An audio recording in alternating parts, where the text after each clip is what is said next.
Hello, hello, hello. Welcome to the show. Oof, what an exhausting week in so many ways, both politically and otherwise. We'll talk about that. We've got quite a cracking show today. It's very eclectic and very packed because there's quite a lot going on at the moment. So today, what we're talking about, I thought this was quite an interesting thing to talk about. It's this so-called progressive alliance thing, which kind of occasionally does the rounds.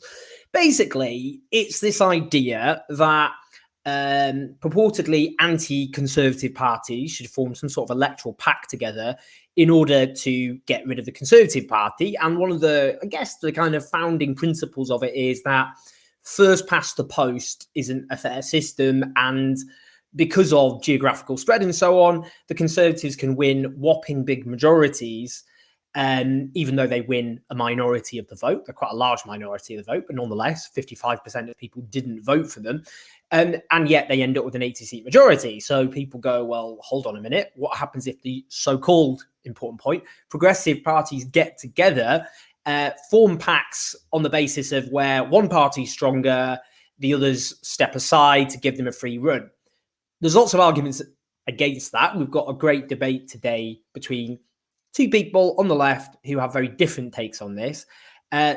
One argument would be, are you really calling the Liberal Democrats progressive?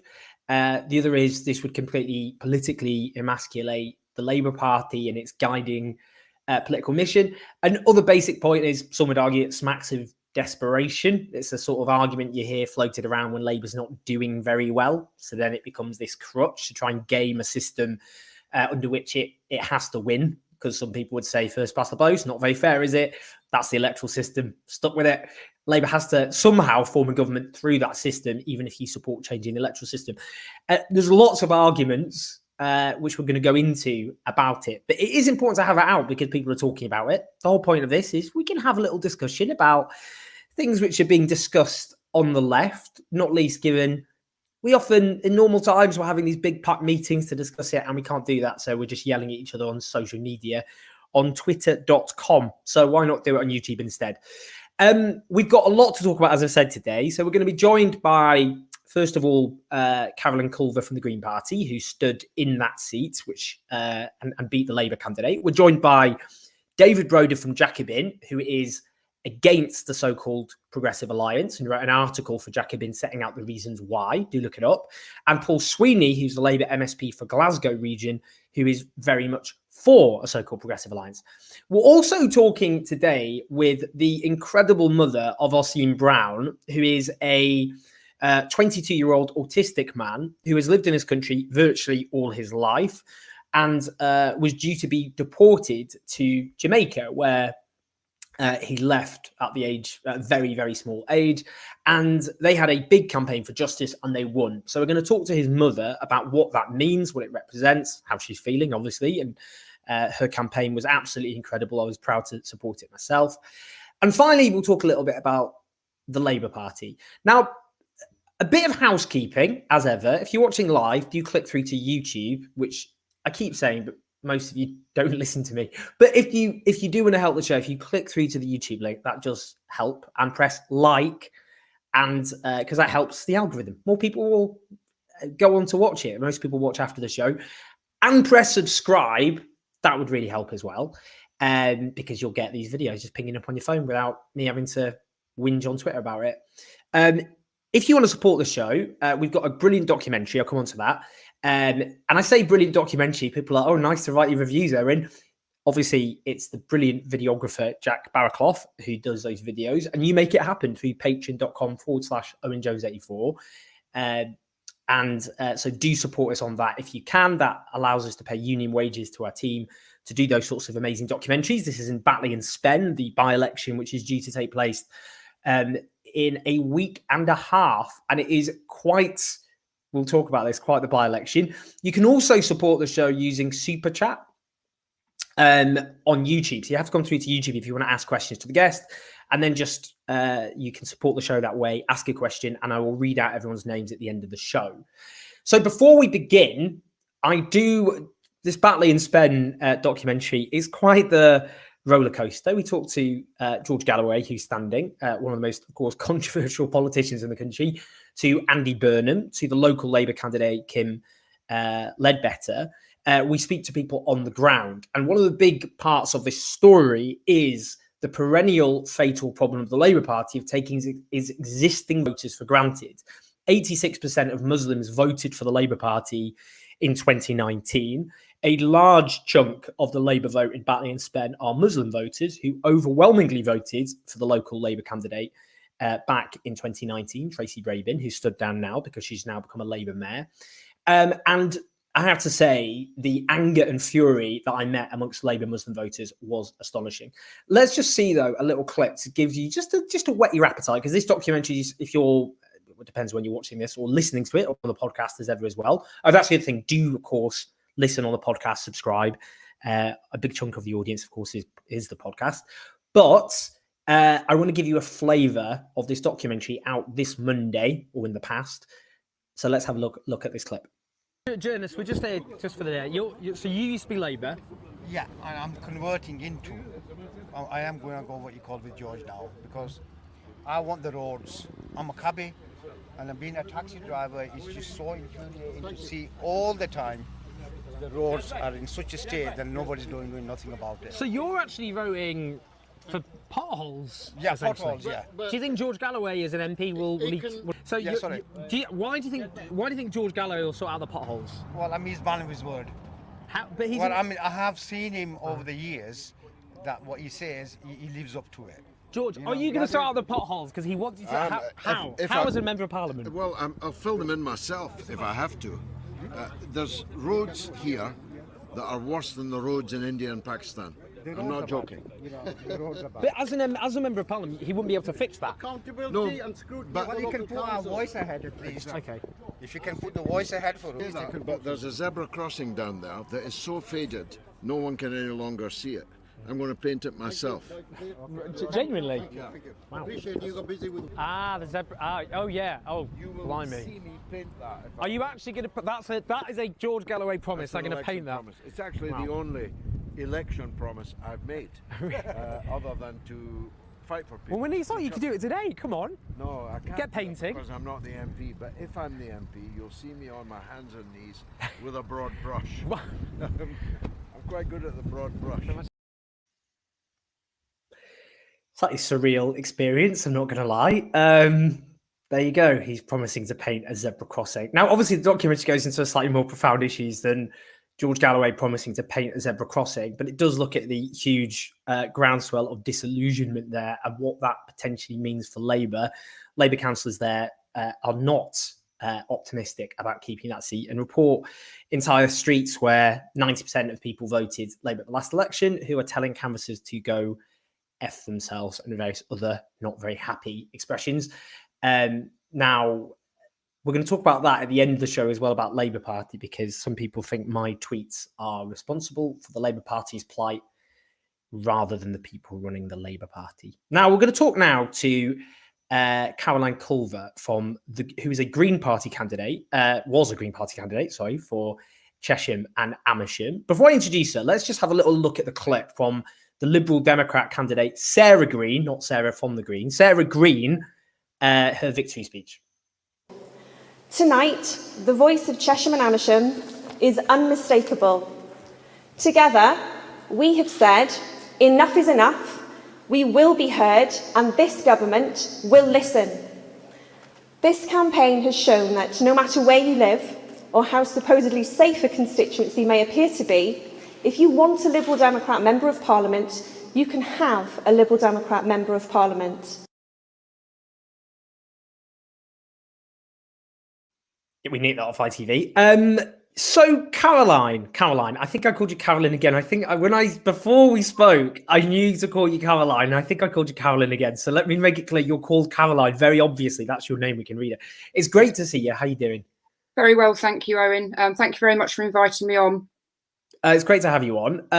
Firstly, well done. It should be said, did better than the Labour Party did. The Labour Party got about as many votes as it's got members in the constituency, got the sort of vote you'd expect from, to be honest, the monster raving loony party. It was less than 2%. Can you just firstly just tell us a little bit about the constituency? Because it's fair to say, isn't it, it's quite a leafy, affluent constituency, isn't it? Yes, it is. I have spent a lot of time in that constituency over the last year on the Stop HS2 campaign. So there's a neighbouring wood called Jones Hill Wood, much of which has now been cut down, unfortunately, which I and other activists have been trying to save. So for us, this campaign was very much about an extension of that Stop HS2 campaign, and it affects people across the whole constituency. So the line will run right through the heart of the constituency from one side to the other. It's causing lots of road congestion. We now fear that it's going to affect the drinking water supply because there is drilling through the Chalk Aquifer. And a Green Party member from Hillingdon recently took HS2 to a tribunal, and they've now had to release those documents, which show that there is a risk. People don't like the loss of ancient woodland.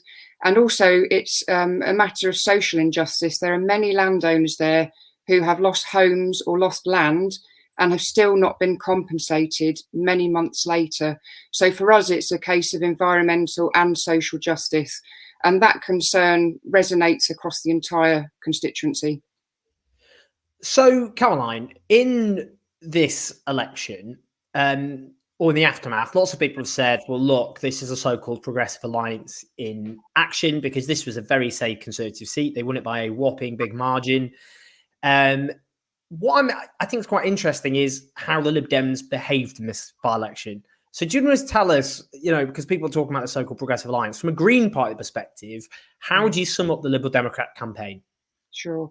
Well, Labour Moran MP met with my campaign manager and agent about 5 weeks ago and asked us to stand aside. And we said no, because we considered it unconscionable that you could have a parliamentary by-election in this constituency, which is so affected by HS2, and not have an anti-HS2 candidate. She said to us, HS2 is not an issue in this constituency.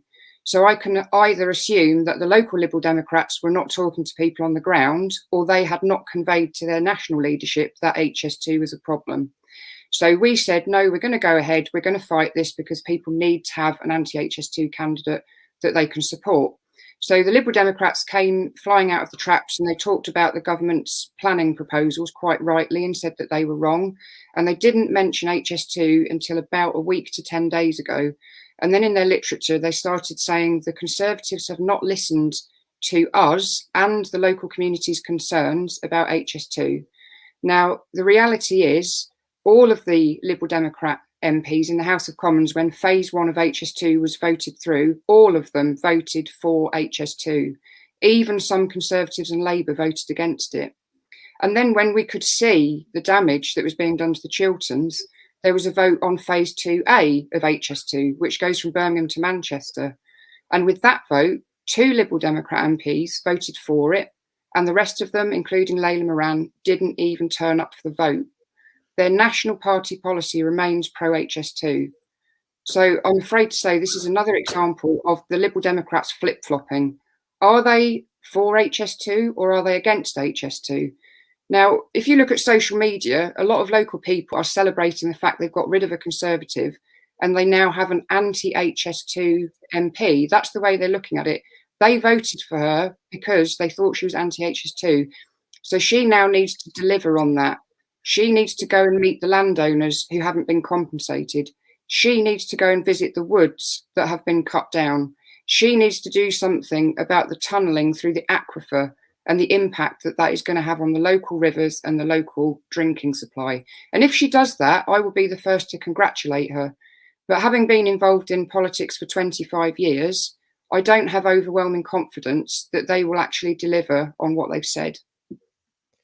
I mean, this is a perennial problem, isn't it, with the Liberal Democrats, if we're going to be honest, which is they often campaign. I mean, the one thing you'll find that unites Conservative and Labour campaigners, indeed Green Party campaigners for that matter, is a frustration at the cynicism of a lot of Liberal Democrat campaigning. In that, in some council elections, for example, they'll campaign against something in one part of the borough and then campaign for it in another part of the borough, depending on what they think is popular. I mean, that's why they're seen as by-election kings, by the way, because they do, as you know, they do stick on to local issues in the way they've done here and make themselves out to be the local voice campaigners and all the rest of it. But they're very cynical campaigners, aren't they? They are. They're brilliant campaigners. In a by-election, they can mobilise a lot of people on the ground. They had hundreds, if not thousands of people out. And some of the local Liberal Democrats who I know, because I'm a Green Party councillor in West Berkshire, have actually confessed to me that they know it will not be possible to run a campaign like this during a normal general election. But during a by-election, they can throw everything at it. But I would say if they believe in a progressive alliance, really and truly, they ought to be standing aside for Labour in Batley and Spen. And I think that would be a true measure of whether or not they believe in a progressive alliance. Finally, why do you think Labour did so badly? Because it is true, obviously, that clearly tactical voting was overwhelmingly what was going on there. But you got more votes than the Labour candidate. So why? We fought really, really hard on this. We put out 7 pieces of literature targeted at people about HS2, about other issues like the planning legislation, about COVID recovery, etc. And it's because we fought so hard that we got the percentage we did. If we'd stood a paper candidate, we probably would have been decimated, to be honest. As far as I'm aware, the South East Labour Party put a message out to all their members a couple of days before nominations opened for this by-election and said, who wants to stand? So I don't think they ever really took it seriously. Their candidate, stood up to the plate and she did a good job. But we only saw 2 pieces of literature. So they never really took this campaign seriously at all. I don't know why. I can speculate that maybe it's because Labour want to focus on Batley and Spen. I don't know how big and active the Labour Party is in Chesham and Amersham. I congratulate Natasha, but I think by her own admission, she would probably say they didn't make a big deal of the campaign. Caroline, thank you so much for joining us and giving us a little masterclass. For those who don't know how Liberal Democrats campaign, this is frankly, pretty standard, if we're going to be honest. But really, really appreciate it, and I hope you enjoy the rest of your Sunday. Thank you, Owen. I just want to say the campaign against HS2 continues. There's all sorts of things happening further up the line now, and we're absolutely determined we're going to stop this. If we can't stop phase 1, we want to stop phase 2A and phase 2B. And as far as we in the Green Party are concerned, that is what matters. It's not the elections, it's fighting these damaging, ecological, disastrous projects. Great. Very well plugged. Thank you. Cheers, Karen. Take care. Have a lovely day. So, Progressive Alliance. Let us talk to our 2 heavyweight debaters on this particular issue. We have David Broder, who is the York correspondent for Jacobin, amongst many other things, and Paul Sweeney, who is the Labour MSP, that's the member of the Scottish Parliament for Glasgow region, and was a Labour MP, of course, until the 2019 disaster. I'm going to be honest. Great to see you both. Hi there. Good to see you.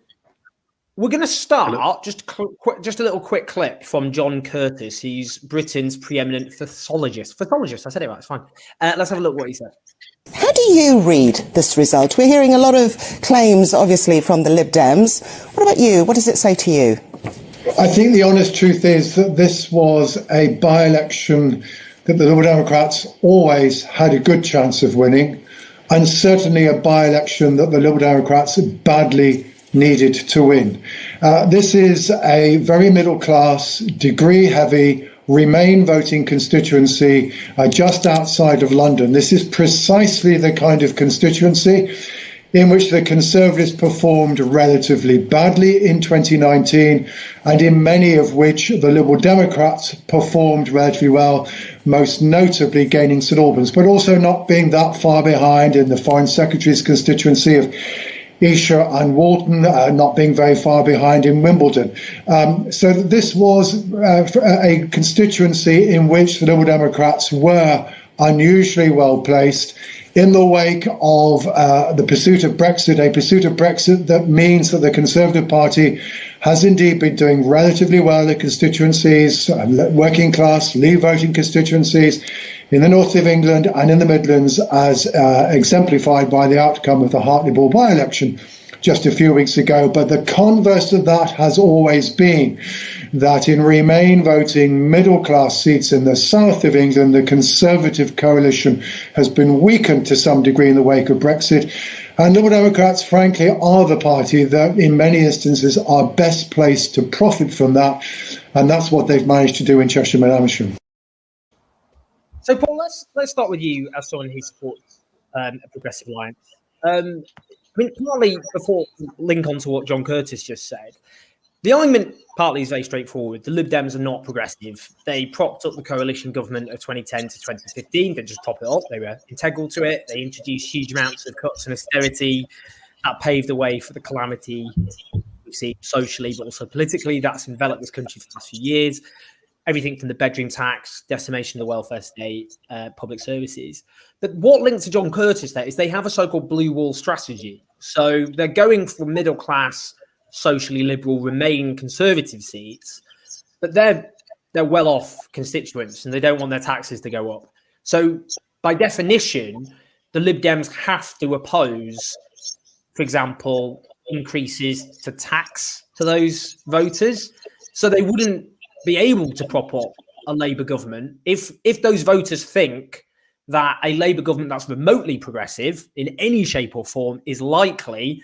Then those voters will go, I don't like Brexit or Boris Johnson, but I prefer him in power than even a mild Labour government that might increase my taxes. I don't think it's necessarily true that that's that they can map across behaviours in that sense, because Labour MPs represent similar demographics, and they certainly were people who voted in large numbers for a progressive policy agenda. I agree with you. There is a significant health warning over the Liberal Democrats, and the coalition's notorious reputation still looms large in the minds of many. But we have to remember that the Liberal Democrats emerged out of a merger between the old Liberal Party and the SDP, which emanated from the Labour Party. And certainly the experience in Scotland of a coalition with the Liberal Democrats between 1999 and 2007 was a largely successful one and delivered significant improvements in socialist policy, social democratic policy. In Scotland over that period. So, it doesn't hold true that it would necessarily mean a compromise in that sense politically. But I think the fundamental point for me is that it comes down to the electoral system. It's electoral reality we need to face up to now, and that the next election will hinge upon this strategy. So even if Labour achieves its high watermark of 43% of the vote that it got in 1997, it would only deliver a majority of 4 seats under the current system, and it would be too short of a majority under the boundary revisions currently in train. So even under the previous system, we're kind of prisoners of our own history, that we think that if we just go through the motions of achieving 97 again, that somehow we'll be delivered into a government with a stonky majority. It's not achievable under the current system. The Conservatives have an inbuilt advantage in that they had a 12% advantage at the last election where they got 43% of the vote, but got 56% of the seats. It's not a fair system. First past the post is undemocratic. And it is only continuing to disadvantage Labour. And certainly, even though a majority of the country votes for progressive parties generally and for progressive agendas, they're getting Tory governments. And that is starting to actually render the fabric of the UK itself. So the actual integrity of the country is now under threat. So we need to seriously consider how we move forward practically to deliver a Labour government. Labour, in its 121 years of existence, has only been in government for around a quarter of that time. It's been a Tory century, and a Tory century perpetuated by the first past the post electoral system. David, electoral system means very unlikely a Labour government's possible or viable. Boundary review will make that more likely, and the Labour Lib Dem coalition in Scotland did good things and certainly preferable to what we have now. Well, I think the problem for me is what electorate, what social base, what coalition of groups in British society is going to get majority government. And I think the problem with the Progressive Alliance proposal is that it basically assumes we can add up together all of the people who vote for Labour, maybe SNP, Greens, Lib Dems, and those people would all vote in the right way, and then we'll get a majority and implement proportional representation. I think, firstly, is a problem just with the arithmetic of that. Sean Lawson published an article in favour of a Progressive Alliance 5 days after the last general election, with the previous boundaries, which said that if all of the Lib Dem and Labour and so on voters had all voted tactically, then that would have produced a Tory majority of 12. So that's even if we could assume that all Lib Dems prefer Labour to Tory and this kind of thing, which I think just isn't true. I think the reason, I wrote an article the other day for Jacobin about what Labour needs to do in terms of building a working class coalition. And I think the thing is, we do have experience of this. In 2017, before the election, everyone said all of the Brexit voters would more or less automatically transfer to the Tories, whereas the Remain vote would split across lots of parties, and then we were doomed to a terrible defeat. And we had all these arguments that the voters are more divided by Brexit or by culture or identity or so on than by old class divides. But what we actually saw in the election is that Labour succeeded in putting together younger, urban voters, often previous non-voters, and that was an important part of the boost in our vote. But at the same time, we converted a surprisingly large amount of former UKIP voters, previous Labour to UKIP switchers. Maybe about 1 in 4, 1 in 3 of those came back to Labour in 2017. And I think my problem with the Progressive Alliance strategy is it kind of assumes that our break with the kind of old ex-industrial, etc., working class homeowners and so on, it kind of takes that for granted. And I think that just doesn't have to be the case. And we can even see seats where the change in class composition is also helping Labour to make breakthroughs where it never has before. For example, I'm from Hampshire. In 2010, 2015, it had Labour was in third place, scoring 10, 13%, and the Lib Dems won in 2010, the Tories in 2015, and then in 2017, Labour won. And if we'd had a Progressive Alliance with the Lib Dems, that couldn't have happened. So I think I'm mainly a historian of Italy and write about European politics, as you said, Owen. And in lots of places, we've seen old working class parties, their core vote has collapsed and they've not been able to replace it.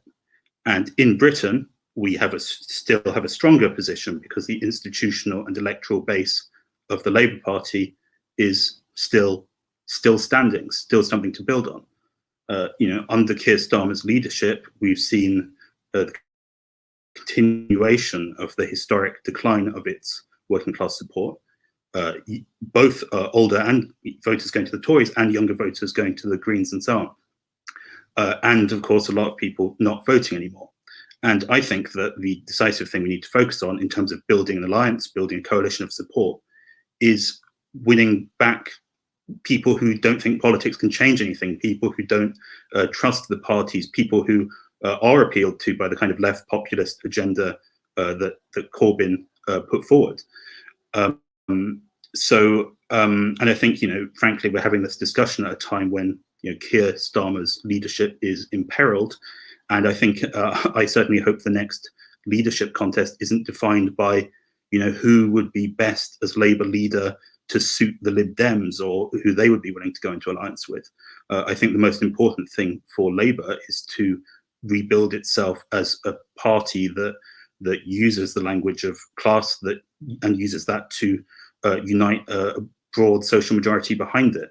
I think PR is fine in principle, but I think I think basically the Progressive Alliance wouldn't even be able to lift us to power. I mean, that's just not the kind of thing that mobilises voters.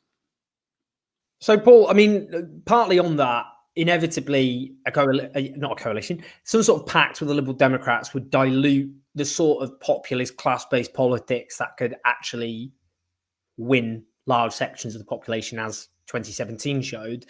And also, I suppose, to link to that, obviously Joe Swinson ran a campaign which was more against Jeremy Corbyn than it was against Boris Johnson. But that's not a new phenomenon, because the Liberal Democrats argued that if Ed Miliband wasn't Labour leader, then they would consider supporting Labour. They also said that about Gordon Brown. I mean, there never seems to be an acceptable Labour leader for the Liberal Democrats. Well, that's something we need to hammer out very frankly with them. And I don't think it involves a compromise on our political agenda. And I very much agree with what was said about the need for a sound political economy and analysis that addresses the fundamentals of economic alienation faced by working class communities across the United Kingdom. It's something that's fundamental to my political mission in the Labour and cooperative parties, which in itself is an electoral coalition that's been around since 1927. So I think we need to look at how we can deliver that powerful message that has a sound fundamental analysis on the political economy of our country and how to address exploitation, absolutely. But it doesn't get away from the fact that even if you look at those heady days of 2017 when we confounded expectations, Labour won 30% of the vote to the Tories 37%. It's still far adrift of what we need. You know, even on 43% 97, which we achieved, we wouldn't be getting a majority. So we need to look at how we actually essentially game the system, game the first past the post system, which is rigged against progressive voices, to overcome it in one overwhelming strategy, which doesn't involve political compromises necessarily. It could involve simply a non-aggression pact to deliver a progressive majority of seats in the House of Commons, change the voting system immediately through legislation, and then dissolve Parliament into a general election under the new system. That might be just what's necessary to deliver it. It might not require an ongoing governance arrangement that requires that sort of compromise. So I would be open to that idea. If we look at 2017, under certain permutations and marginal seats, Labour was about 2,227 votes away from wiping out the Tory majority altogether, or wiping out their situation as the largest party, with 321 seats amongst the SNP Liberal Democrats and the Green. We could have actually potentially have formed a working majority. So even in that situation, that context, we were talking about Corbynism as a project, working with those parties to deliver a workable Labour-led government in power. You know, so it's a bit fatuous to say that, you know, in 2017 we could have struck forward and won that election outright. I don't think that was achievable under those circumstances. I think what we've failed to understand is 2015 was a fundamental realignment. The coalition destroyed the Liberal Democrats. It collapsed their situation as a parliamentary party. And we also saw the rise of the SNP in Scotland. And of course, the situation of distortion under first past the post is even more egregious in Scotland. The SNP have never won a majority of the popular vote in Scotland. They've got about 45% of the vote at the last election. That delivered them 81% of the seats. Okay, so even in that situation, you're seeing the constitutionalist elements of the UK being pulled apart and a sort of accelerated and even more accentuated by first past the post. And that's not healthy for our democracy. So we need to see, you know, I'm not just saying that, you know, had we had single transferable vote, I'd still be an MP, which I would have been. We'd had probably 2 or 3 other Glasgow Labour MPs. But, you know, it's not simply self-interest. It's about the fact that our country is being grossly distorted by the current electoral system. It threatens to pull the country apart altogether. So we need to think about this actually as an existential crisis for the UK as much as it is for the Labour Party. I mean, David, on that, one of the arguments made in favour of a so-called progressive alliance is that it would simply be on one issue, which is to change the electoral system. So all parties would agree, basically, we'll have a referendum on proportional representation of some description, and that would be that would be the end goal. And then each political party could stand. I mean, the Labour Party would then split into 2 different parties, I would imagine, probably one more happier with the Lib Dems. But I mean, Chris Jarvis also asked, when talking about progressive alliances, we often talk about candidates standing down. Should we not instead be talking about a 1997 style non-aggression agreement that prioritizes resources and the most winnable seats? So rather than some sort of formal arrangement, the Labour would just go, well, we're not going to bother really campaigning against Caroline Lucas.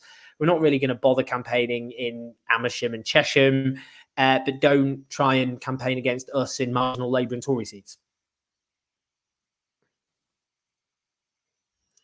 Well, in reality, that exists to some extent already. I mean, you know, I grew up in a very solidly Tory seat where Labour did nothing, and you know, I think in reality, I think even Ed Davey said that they're not, you know, going full tilt to try and win Batley and spend for the Lib Dems because they're going to get nowhere. So, you know, obviously any party should prioritise its resources, but you know, as I said earlier, I mean, there are plenty of seats where Labour came 3rd in 2010 and 2015 that we won in 2017. So I think the problem is taking the existing, and we even saw in the 2019 election, right, the problem of divvying up the seats is certainly difficult, and I think part of the problem of that as well is would the Lib Dems agree to support any candidate who has solid socialist and anti-imperialist politics? I think not. If you look at Zahra Sultana's the Coventry South, one response, she very narrowly won the election in 2019, but and if you look at the Lib Dems scored 6 or 7% or something, so having that added on would certainly have helped her.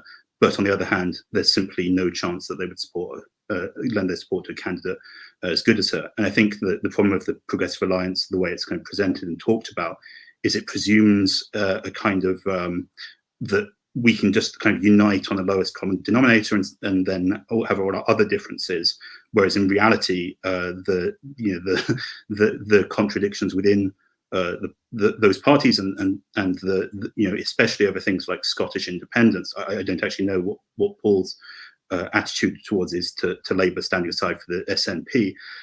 Even in 2015, we saw the way in which the sort of spectre of a Labour SNP alliance really undermined Ed Miliband in England.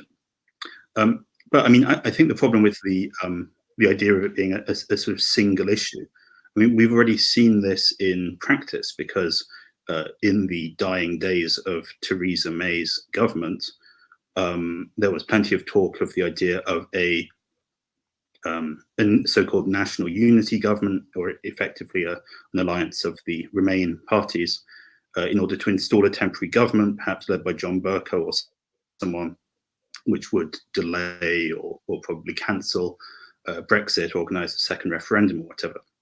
And the Liberal Democrats were absolutely insistent that they would not agree to support any government led by Jeremy Corbyn, even if just for that basis, just to revoke Article 50 and call a general election. And I think that was an illustration of the kind of pressure that would be brought to bear on the Labour Party by the Lib Dems, and the way it would help the right wing of the Labour Party ensure their dominance and their marginalisation of the left, of socialist ideas, and so on. I mean, we've seen under Keir Starmer's leadership that although he was elected sort of supposedly as a statesman-like figure who'd present Corbyn's policies in a more in a way able to appeal to a broader array of voters and so on, the reality of that has just been a total silencing of the Corbyn agenda. Of course, Corbyn himself being excluded from the party, or permanently suspended, let's say, thousands of socialists expelled, the left completely excluded from the cabinet. And I think when we're talking, I'm not just saying the Lib Dems are bad, so therefore we could never make any kind of deal with them. If Corbyn had won a few thousand more votes in 2017 and they had supported his government, unlikely, but it would have been worth seeking their support. What I'm questioning is the idea of a pre-electoral pact in which we pick our candidates and tailor our policy platform to suit other parties, which, as well as being very unpopular, also promote an agenda very likely to split our own base. So, I mean, I think there is going to be a Labour leadership election before 2024, and I think that what we need to be focusing on, what we need to be doing, is reconnecting with working class voters. I think that's I think that the idea of a progressive alliance projects a certain idea of what the Labour Party should be and who it should appeal to. Whereas I think we need instead to build a coalition which certainly has progressive values, certainly stands up for socially liberal ideas.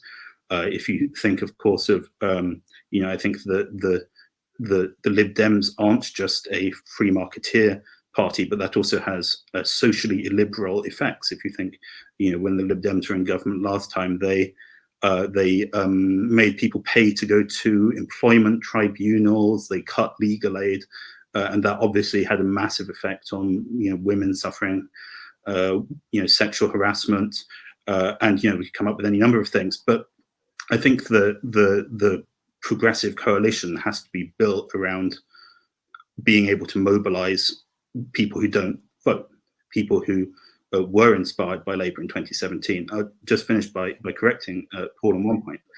You said we lost by 30 points to 37, but that was in 2015. In 2017, we got 40% of the vote. So, and as I said earlier, I mean, we did that totally countering the idea that the electorate is now just split along cultural lines or Brexit or something like that. And I think that's a real danger that could happen, and that I think a progressive alliance risks pushing us further along that path. So, Paul, I mean, just in terms of addressing that point about, I mean, where do you stand on the idea, for example, that a progressive alliance would mean Labour essentially allowing the Liberal Democrats to dictate, or not dictate, but influence its policy programme, watering down Labour's policy programme? So rather than Labour members and the Labour movement deciding Labour's policy platform, the Lib Dems would essentially de facto become part of it. And the other is, I suppose, that point David made about the SNP, because a lot of what you've said already, you pointed out as politically makes sense in your case in lots of ways, which is in Scotland, obviously the party of government, the Scottish National Party, the arch foes of the Labour Party. You don't regard the SNP as progressive, as part of any progressive alliance, but the SNP, they support, there's no tuition fees. They support the abolition of tuition fees up there. They have a more progressive tax system. They did oppose further changes to that, but it is more progressive than the rest of the country. They, for example, they have, no prescription charges. Like, they have done things which we would associate as part of a social democratic project, certainly infinitely more progressive than anything the Conservatives are doing. And yet you wouldn't support, for example, if there was a threat between the SNP and the Conservatives, would you want Labour to stand aside or not campaign against the SNP? Because the SNP, in terms of their domestic policies, are, relative to the Conservatives, a progressive party. Well, I mean, I don't accept the point that it's mutually exclusive with regards to the Liberal Democrats, that it would somehow stymie our ability to put forward a socialist programme for the country. I don't think that's true. And I accept that point about 2017, it was 40 to 42% gap, but it still delivered the Tories a 55-seat advantage. So I think that tells you again that first past the post doesn't work for the Labour Party. So we need to seriously question how we're going to ever deliver a Labour government if we're not willing to accept some means of cooperating with other parties that are generally anti-conservative agenda, however much they might disagree with Labour on the certain policies. How do we actually have one powerful movement to remove the Tory scourge from government? That's got to be our fundamental agenda. The Labour Party was founded and constructed as a progressive alliance with the view of advancing the working class interest in parliamentary politics, but ultimately its implicit mission is to remove Conservatives from power and to deliver Labour in government. And I think we have to look at how we best achieve that under the current system, with a view towards changing it to a progressive, proportional representative system that reflects the will of the country.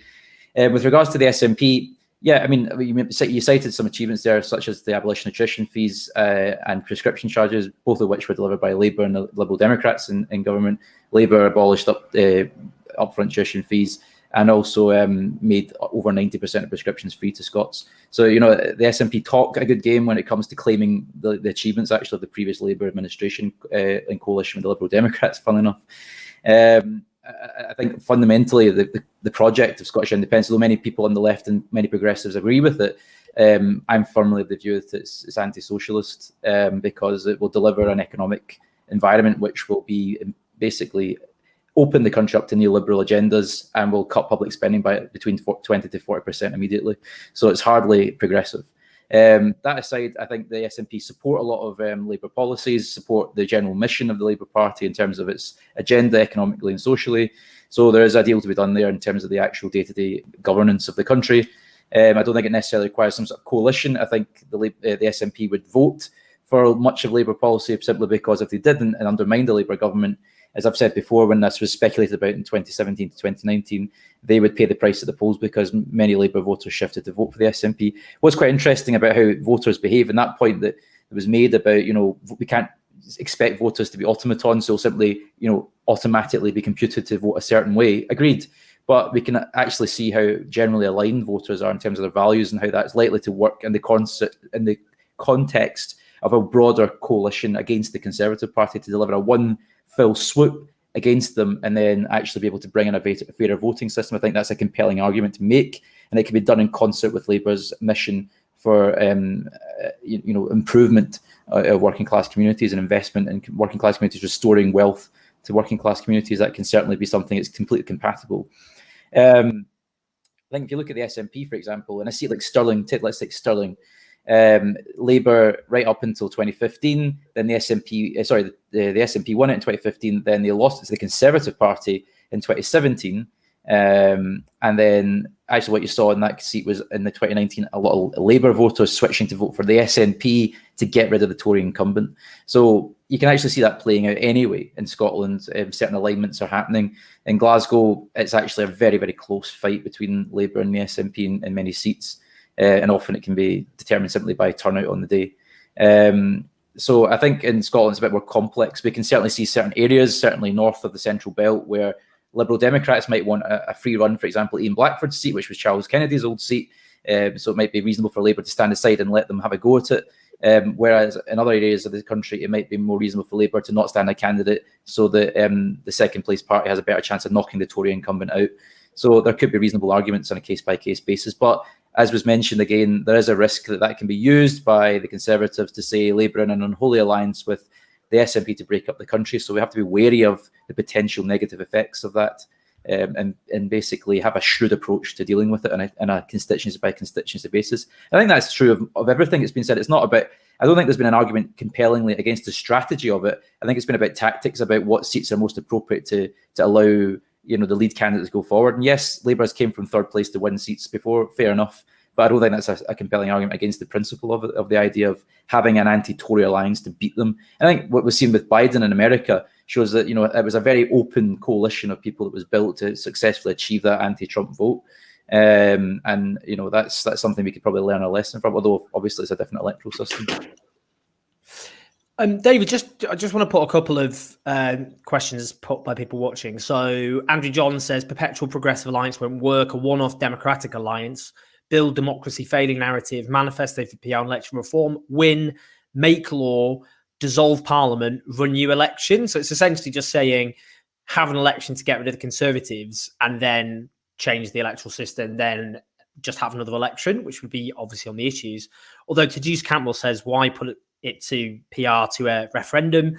Why not just pass it in Parliament, given how long it's taken to change the boundaries? A new PR system could take a full term to put into effect. I suppose that would mean candidates saying, if you vote for us, then we're going to introduce proportional representation via Parliament. Would be very, very controversial. The argument would be this is a parliamentary democracy. So basically, David, I mean, those are the points people are making. Like, why not just do it as a one-off, basically, and then have an election, get rid of the Conservatives, and then each party would then just stand on their own political merits? Well, part of the reason is that I don't believe it will even work within those narrow terms, because I don't think that I don't think that PR is an issue that's going to mobilize. To win an election, to get a majority of people in the country, we need, even if you include Lib Dems and so on, we need to mobilize people who used to vote Labour but vote Tory now, Labour leavers, people who dropped out of voting, this kind of thing. And I don't think that, I've seen it said this, the phrase like democratic alliance, this idea that like our democracy is failing and that we're underrepresented and so on. Frankly, I just don't think that firstly, I don't think that the idea that democracy is like in sort of crisis or in danger has much purchase. And also, I think the kind of structural barriers to democracy in Britain, things like reforming the media, which Labour spoke a lot about, and Jeremy Corbyn has spoken a lot about with the Peace and Justice Project, or trade union rights, for instance. These are things that Lib Dems are never going to vote for. And if we had PR, then and we had to have a perpetual coalition with them, then I don't think that we could do anything there either. I think, but I just get back to the same point, which is that fundamentally the issue is that the Labour Party is hemorrhaging support. In lots of other countries, we've seen these so-called temporary alliances. Like in Italy, we had it loads against Berlusconi, just get him out and this kind of thing. And then in the end, all that happened is that the left is not allowed to speak, not allowed to say what it thinks, not allowed to challenge the powerful. And one where I certainly disagree with Paul, although I think we have a lot of common ground in some ways. I just think it's totally unrealistic to imagine that the Lib Dems are going to support candidates with socialist policies. And in reality, if you look at places like Chesham and Amersham, or Guildford, Richmond, whatever, if there is a left-wing Labour Party, then people in those areas will not vote for a Lib Dem party allied to the Labour Party. I think the Lib Dems should represent their own politics and their own electorate, and then if Labour don't get a majority, then they can choose to support us or not, and in so doing, expose themselves for what they are. But as I say, I think the reality is that Keir Starmer's leadership has completely silenced the left, firstly by pushing the left out of the Labour Party in cabinet, but also because of the total lack of opposition to the government. If we talk about wanting to unite young voters with like older homeowners and so on, then why no response to coronavirus? So I mean, I think the idea of an electoral pact uniting Keir Starmer and Ed Davey certainly isn't something that, well, it certainly doesn't excite me. But also, I don't think it's going to mobilise people who've abandoned voting or ditched the Tories. And sometimes it's spoken of in the language of democratic uprising or populism or whatever. But I think most people will see it as an alliance of parties which are mainly united by the fact that they were for the people's vote before Remain. And I think that that's just not a sufficient basis to construct a majority. That was brilliant, both of you. I think we've very, very comprehensively covered a huge amount of ground. That I found that very educational and informative from both of you, and very spirited defences of your position. So I really, really appreciate it. Thanks, both. This conversation, I think, will continue. It's one of these. It comes and goes.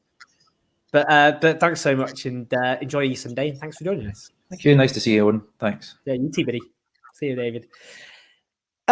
Before I come on to our next fantastic guest, I'm very honoured to have. Do download our podcast, the podcast version of this for maybe on your run, maybe just on your little commute for those of you returning to your offices.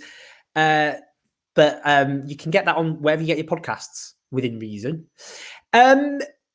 What we're talking about now is something that was very close to my heart, and lots of people were very touched and moved and got involved in the campaign. 22-year-old Osime Brown, an autistic man with a reading age of between 6 and 7, came to this country when he was very young and faced being deported to Jamaica, where he has no family. His family are here. Now, this campaign roused a huge number of people in his defence. And before I bring in his mum, Joan, let's hear the Labour MP, Nadia Whittome, in Parliament when she raised this issue.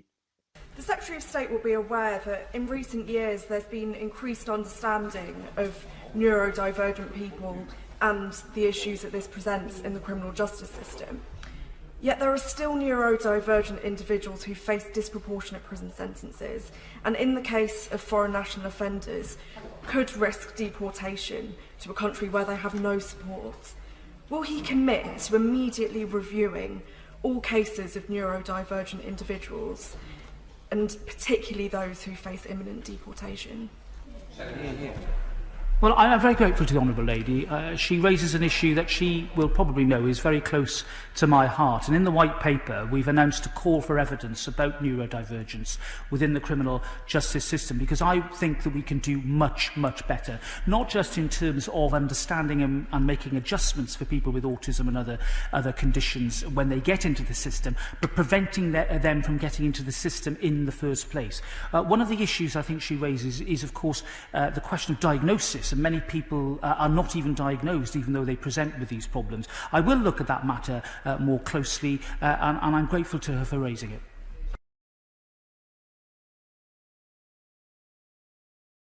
So that was a video, as I say, from Nadia Whittam, her speech in Parliament. Let's bring in Joan now. Joan, hello, lovely to see you. Good morning, and thank you for having me. It's a huge honour. Massive congratulations. It was a brilliant moment when we all heard that your son was not to be deported, and a huge, huge relief for you. Your campaign was extremely inspiring and mobilised lots of people. So you just want to tell us about your son. Tell us what happened with your son. Yeah. Well, it's a long catalogue of failing, but I'll just start here. That what happened to Osime shows a long history of failings by the various authorities and how they have led to the unjust threat of deportation that was hanging over his head but now rescinded. Osime faced deportation because he was convicted and imprisoned for a crime that both he and the victim friend said he did not commit. Osime has complex needs, autism, learning disabilities, amongst other, and needed to be dealt with in a timely and sensitive manner. No one wanted to probe into his complexities. And those failings, laziness, shabbiness, and lack of care is what led him into the situation in the first place. Failings after failings. I would just like to say that early intervention is a must to enable an autistic person like my son to have a chance in life. This was not afforded to Osime. Yet, all the time I have been crying out to them for years for help for Osime. Osime was not accommodated during his time in school, where his autistic needs was identified but pushed aside in preference of treating him as a defiant and disruptive Black boy. Even though he was evaluated and strongly worded their findings that they believe he was autistic and significantly below his peers cognitively, these findings are all in his school report. However, he got disciplined, singled out, and called derogatory names if he did not understand what was being asked of him, but he never got the help or support he needed. The social service department and its social worker failed him, firstly by promising a vulnerable minor freedom and autonomy from the structured and routines that had guided and protected him for the previous 16 years of his life. They took him out of my care and placed him into unstable and unfit conditions, resulting in him being moved from residence to residence in rapid succession, one after the other. Some of these residents are now deemed unfit for purpose, and others closed down on the back of my rapid campaign with them. He was not being cared for, but dumped and isolated and left to fend for himself. This is a whole other story. The police singled out Osime and manipulated the witnesses. They ignored CCTV evidence. The state-supplied solicitor took the payment for his service, but did not put any effort into support or help Osime. Because he could not process nor respond accordingly to protocol, they compounded his situation by adding charges of perverting the course of justice against him. The fact that Osime could be singled out like that just goes to show how wrong the criminal justice process was. That's why we believe it was a miscarriage of justice. Anyone with an understanding of disabilities would know this couldn't be right. The criminal trial took no proper assessment of Osime's autism. The jury wasn't given the help it needed to understand his autism. The judge wasn't, and Osime wasn't given the support he should have had through the criminal process. We are also concerned about the role joint enterprise play in his conviction, especially in view of the fact that the victim friend said clearly that Osime did not take the phone, but rather was trying to get them to behave themselves, and that's why we are planning to bring an appeal. Because of the callous and reckless decision made by all these services, my son's life expectancy has been cut significantly. He developed a heart problem from the large doses of psychiatric drugs. 350 milligrams of quetiapine was administered to an autistic child who could not say no, but rather complied. We cannot accept it and move on without accountability. What sort of life will he have? He's just 22 years old. It is unbearable. The prison system treated him like, I would say, number 6 in the cult series, The Prisoner, as if they were trying to break him, which they did. I have watched the light goes out of my son. He used to be fun, but now he's like a shadow of what he used to be. So that answers your question. Mm-hmm. Tell me about the campaign for justice and how it gathered pace. And, you know, whilst these huge stresses were upon you and your son, but tell me about the campaign and the impact it had and how it managed to reach more and more people. Well, I would say we, the family and everyone, we have come to realize that it's not the government that makes this country great, but the many millions of kind and gracious people up and down the country who believe in value, fairness, and justice. And this is why we are here today. And this is why Osime remains in the only country he has ever known. The supporters heard of his horrendous story and they fought with me to gain victory. People are not fools. They can see through the lies of the broken system. This shows that we are more powerful together than apart. I want to thank all the organizations, all the unions, all the supporters who have fought with me. I want to thank Emma from AIM. She has fought vigorously with me. She heard about Osime campaign. She opened a petition, and we are where we had. And the journalists as well, yourself, Hohen, I want to thank you for coming to my aid to do a story that people can learn of what Osime has been through. I think I've traumatized some of these journalists, but it was for a good of my son. That's answer that question. Thank you. Yeah, and I was really glad to write about that with your help, of course, a few months ago. So please, if people want to read more of the story, just search my name and Osime Brown, and you'll be able to see more details. Just finally, just 2 questions. I mean, tell me how you felt when you won. What a moment after all the stress you've gone through. But also, what do you think it means, this victory, for other families who are facing similar situations, the threat of deportation? Well, firstly, I would say it was not a win for Osime alone. It was a win for all the Osimes out there. It was bittersweet There were a few outbursts, tears, laughter, but I quickly realized that the fight is not over, because there are many Osime that are out there and have been failed by this very system. And in so doing, they face a double punishment. People with lived experiences need to be listened to and believed.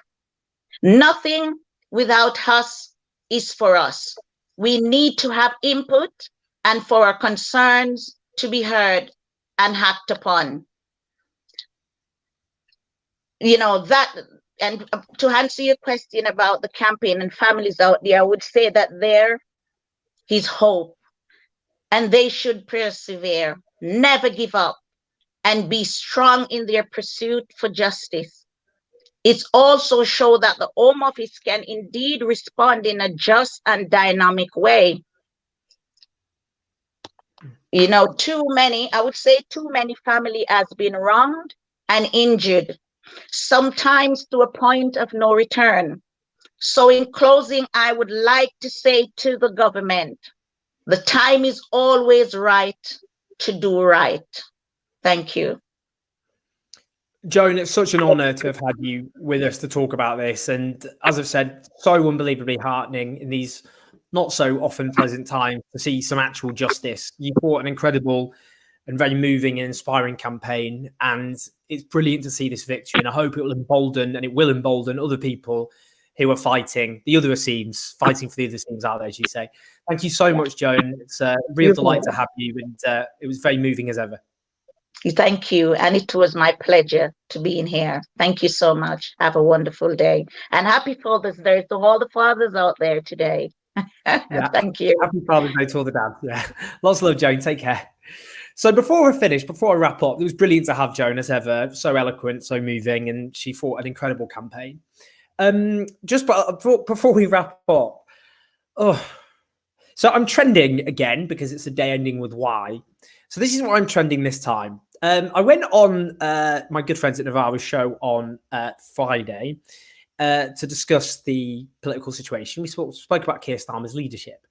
And this has set off a diverse range of people some of whom think that I'm responsible for the current plight of the Labour Party. And I'm not doing this to do a bit of me. I just think this is an important way of just looking very briefly, because we need to go soon, at the delusions about the situation that faces the Labour Party by some of the defenders of the Labour leadership. Let's just see the clip that came out from the show, which set everyone off. If he loses Batley and Spent, Keir Starmer has to resign as leader of the Labour Party, and the left has to think very seriously about how we get some sort of candidate on the ballot paper in those circumstances. Oppositions do not lose by-elections. That almost never happens. Before Hartlepool, that had happened twice in the last 50 years. You can't double the number of by-elections you have lost, or an opposition has lost to the government, in the last half century within the space of 2 months, and credibly argue you have any chance whatsoever of staying in power. A big chunk of the right of the Labour Party, I think there's good reason to believe, are waiting to see what the result of the Unite General Secretary election is. If Gerard Coyne, the right-wing candidate, wins, that will then be used to clamp down on democracy within the Labour Party and do all sorts of very, very, very terrifying bad things, but also to rewrite the leadership rules, probably a reversion to the Electoral College, for example. So you give a massive chunk of the votes weighted in favour of members of Parliament. You change the nominations required to get a left-winger on the ballot in the first place, and that would stop a left-winger getting on the ballot paper. This is heading for catastrophe for the Labour movement, the Labour Party, and as a consequence, British society. It's not a tenable situation.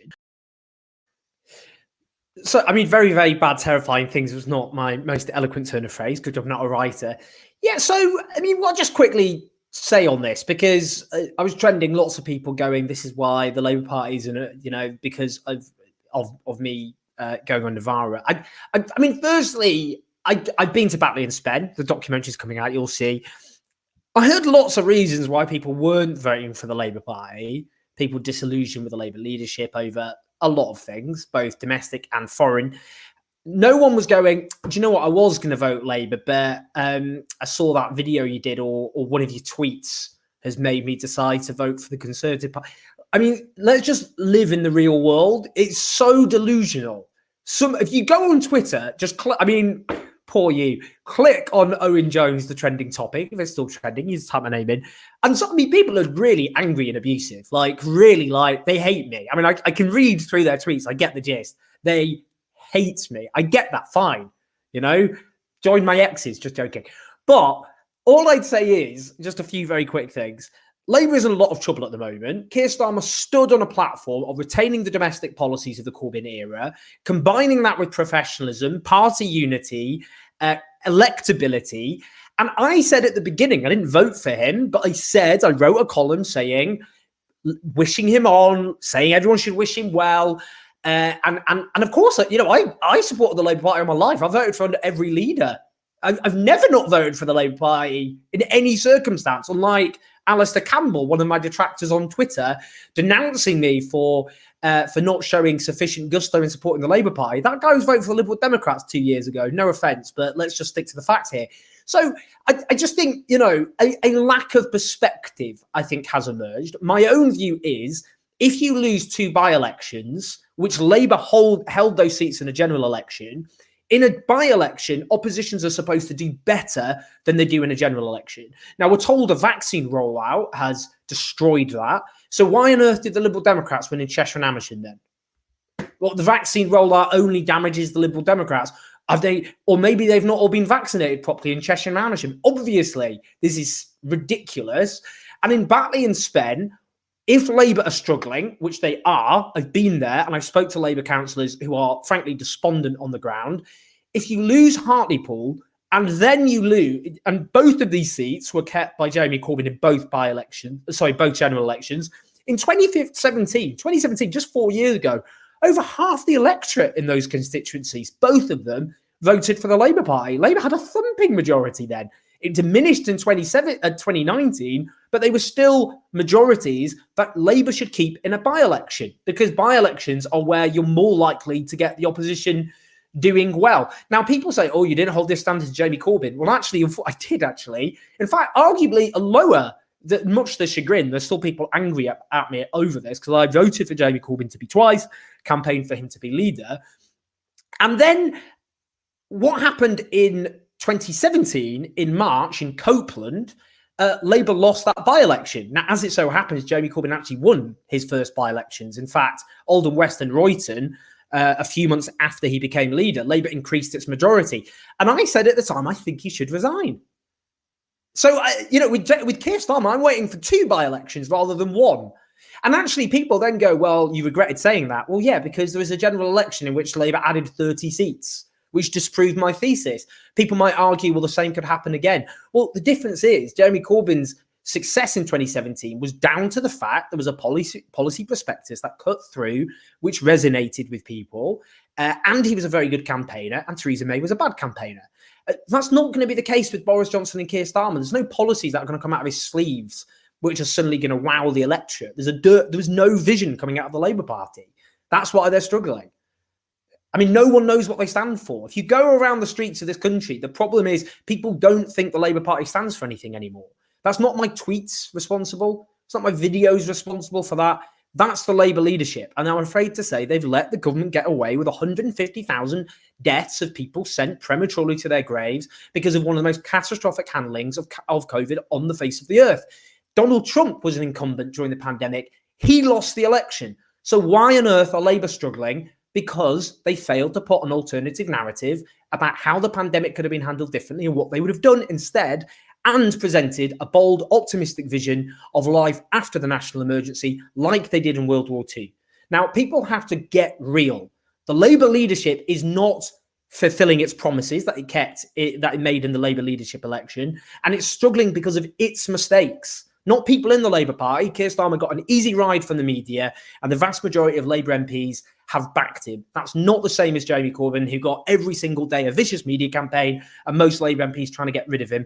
And Keir Starmer now has worse ratings than Jeremy Corbyn did at the same point, despite the fact the media aren't calling him Osama bin Laden's love child going on holiday with the head of Al-Qaeda or whatever in Butlins, who's going to nationalise everyone's mothers, whilst most Labour MPs are trying to get him. Just be serious. You're not being serious if you think anything other than what you think. So I've had my rant. It is annoying just because I kind of look at half this and just think, it's not about me. I mean, a lot of these people, these strangers who've decided I'm an evil, terrible person because they don't like an opinion I expressed in good faith.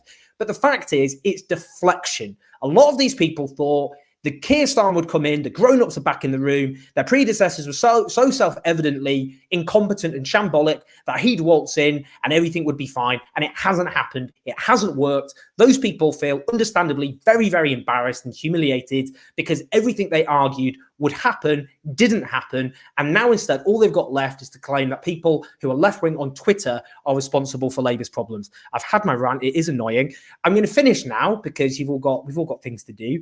I've got to finish working with my colleague on the documentary from Batley and Spen, where people are not talking about my tweets. They are talking about all their problems they have with the Labour leadership, which I will honestly talk about in the documentary.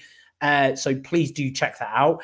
If you're supporting us on Patreon, or you're not, please do, because that's what allows those documentaries to happen. We've got loads of them coming up, patreon.com/OwenJones84. Please like the videos. I'm just going to quickly, before my producer kills me, thank all the super chats who supported us today. Bradley Hillier-Smith, Chris Jarvis, Andrew Johns, Tajis Cantwell. Thank you so much, everyone, for tuning in. Thanks so much for the guests. Lots of love, everyone, and I will see you soon.